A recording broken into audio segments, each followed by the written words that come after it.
Hello. Good morning. It's 9:45. I'm TK and this is Coach on the Rocks. Thanks for joining me as always. Lovely to see you here. Drop me a like, drop me a comment, drop me a message if you find what I say interesting. And let's get into it. So yesterday, you might have seen that I've led a workshop with Sam Goodman, actually a webinar. You can see it on our Humble Associates profile. Just look it up on LinkedIn. Cool recording, definitely a cool conversation. We talked about the return of investment on L&D, so learning and development, and how to convince leaders to invest in learning. It's been a great conversation with Sam, definitely, and I recommend checking him out. But one thing that struck me is one of the first things we started talking about, which is why is it so difficult to get the leaders to buy into our leadership development and learning programs? And the answer from Sam and his experiences, which I think, I share too, is that people really resent learning. People don't like to learn. They may have traumatic experiences from learning.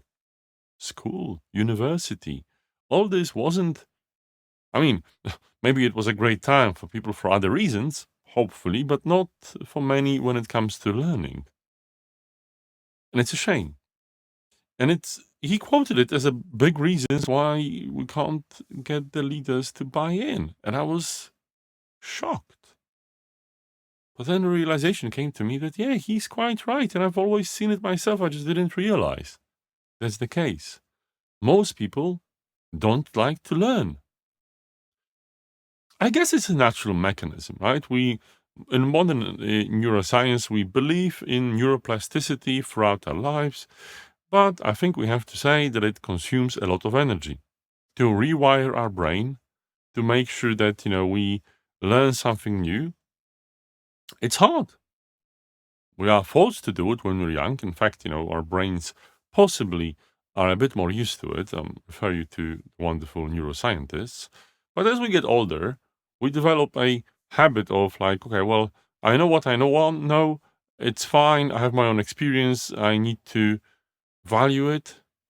And us, leadership development practitioners, L&D practitioners, coaches, teachers, trainers, it's our job to help people learn new things.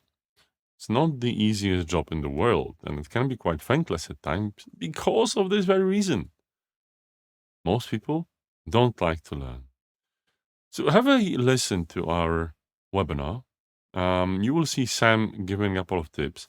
I have some thoughts of my own now that I'm thinking about it some more, right? I think play really helps.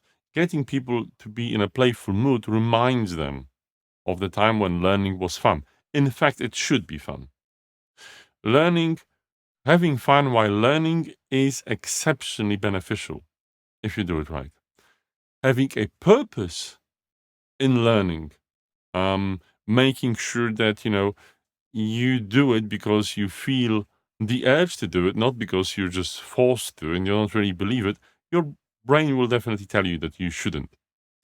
It's an interesting one, right? So, originally from Poland, many people from, let's say, the older generation really struggled.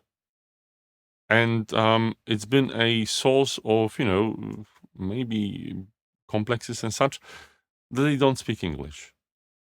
It's not the hardest language to learn, and it's really abundant. It's everywhere. It's so many places you can learn it.